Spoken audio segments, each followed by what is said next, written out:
Slovenska evangeličanska cerkev podpira izjavo Sveta krščanskih cerkva, katerega članica je, in islamske skupnosti o zakonu o davku na nepremičnine in zakonu o verski svobodi.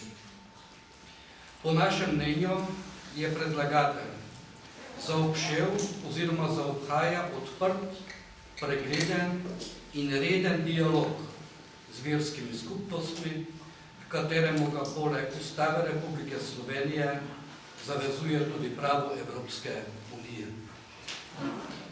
Načelo prava Evropske unije določa vzdrževanje odprtega, preglednega in rednega dialoga države z vsemi verskimi skupnostmi. Menimo, da si predlagatelj jemlje celo pristojnost, da sam enostransko odloča, kaj so sakralni objekti in kaj je verska dejavnost v posamezni verski skupnosti. Menimo tudi, da tak enostranski in nedemokratični poseg delovanja verskih skupnosti ni dober, ker lahko posega na področje urejanja in uresničevanja verske svobode kot ene od temeljnih človekovih pravic. Predlagatelji kakršnihkoli sprememb na tem področju bi se morali dejavno posvetovati z vsemi verskimi skupnostmi, kot tistim delom civilne družbe, ki jih spremembe zahtevajo, ter jih tudi upoštevati.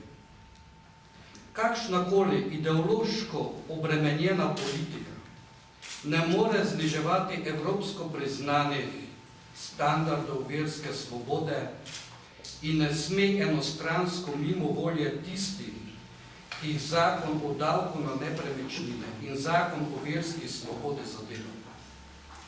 Ugotavljamo, da so vse primerljive evropske države, da v starih demokracijah ne govorimo, v zadovoljstvo verskih skupnosti ter njihovih članov tovrstne vprašanja že zdavnaj uredile in niso predmet vsakokratne katerekoli dnevne politike.